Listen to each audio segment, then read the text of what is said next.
Selamat malam, baik terima kasih saya ucapkan kepada Pak Veko dan Pak Daski selaku dosen pengampu mata kuliah IT Governance. Berikut saya akan mempresentasikan yaitu perbedaan antara COVID 4.1, 5, dan 2019. Seperti kita ketahui bahwa COVID dikenal luas sebagai standar de facto untuk kerangka tata kerja tata kelola IT atau yang sering kita sebut IT governance. COVID ini berevolusi sejak pertama kali diluncurkan dari tahun 1996 hingga rilis terakhir yaitu COVID 2019 yang diluncurkan pada tahun 2019 yang lalu. Namun setiap rilisnya kerangka kerja ini melakukan pergeseran beberapa paradigma. Berikut adalah evolusi dari COVID dimulai dari tahun 1996 yaitu COVID-1 yang berfungsi sebagai audit. Kemudian tahun 1998 yaitu muncullah COVID-2 yang berfungsi sebagai kontrol. Kemudian tahun 2000 muncullah COVID-3 yang lebih berfungsi kepada manajemen. Tahun 2005 muncullah COVID 4.0 yang sering kita sebut dengan IT governance. Di tahun 2007 COVID 4.0 ini disempurnakan sehingga menjadi 4.1 yang ditambahkan dengan beberapa 3 framework, yaitu yang pertama framework Risk IT, yang kedua Val IT, yang ketiga adalah BIMS. Kemudian tahun 2012 COVID-5 muncul. Nah, ini berfungsi sebagai prinsipalnya adalah Governance of Enterprise IT. COVID-5 ini sering dipakai atau yang paling banyak dipakai di perusahaan-perusahaan di Indonesia maupun di luar negeri. Kemudian yang terakhir adalah COVID 2019 yang prinsipnya adalah Enterprise Governance of Identity.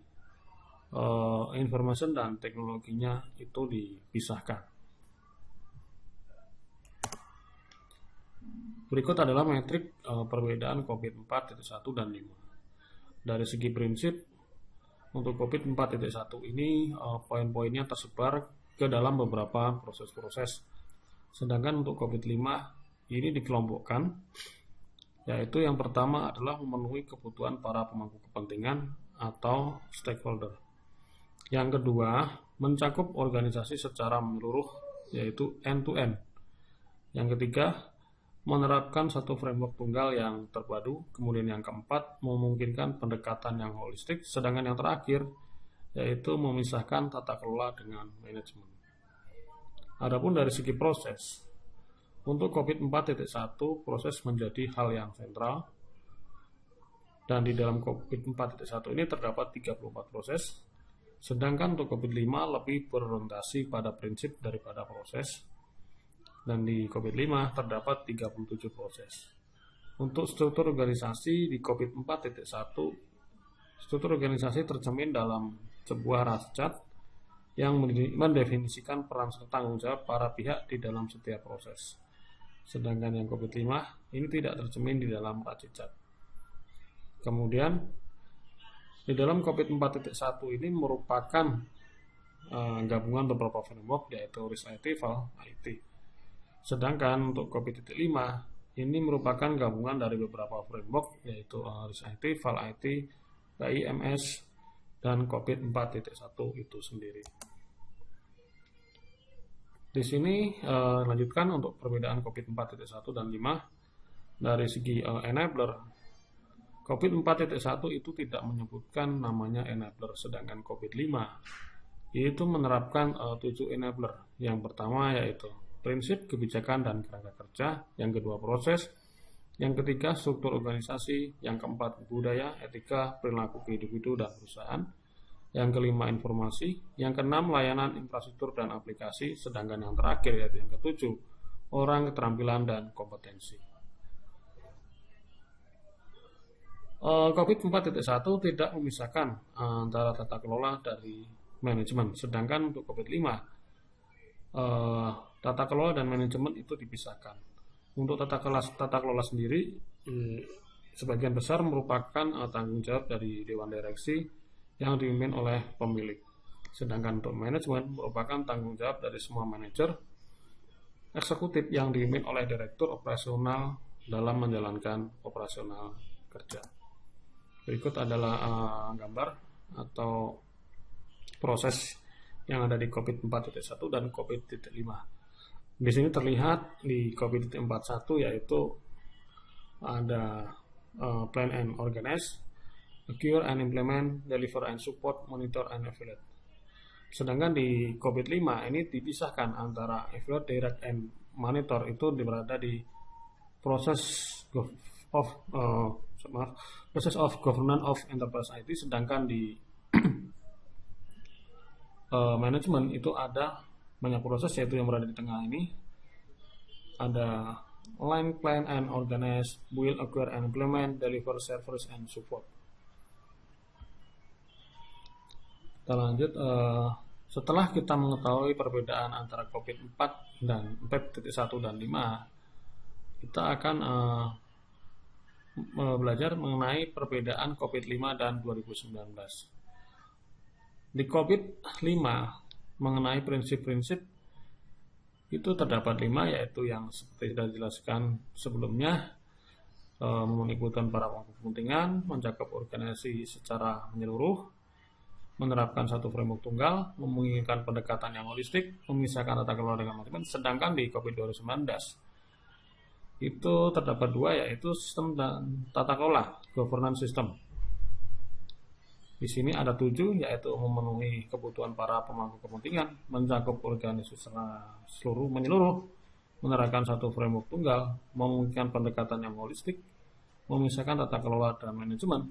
Yang keenam, penerapan sistem tata kelola yang dinamis. Yang 7, dapat disesuaikan dengan kebutuhan organisasi.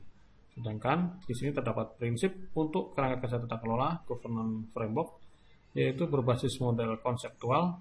Yang kedua, bersifat terbuka dan fleksibel. Yang ketiga, selaras dengan standar-standar besar lainnya.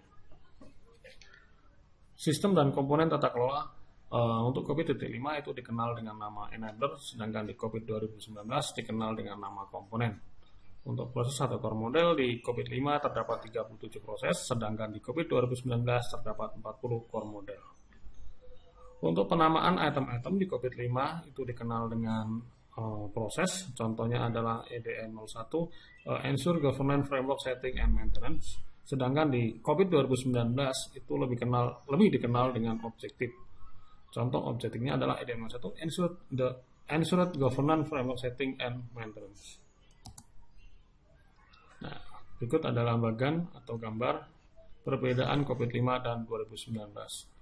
Untuk evaluate, direct, and monitor, ini masih sama jumlahnya, yaitu 5, namun terdapat perbedaan yaitu antara proses dan objektif.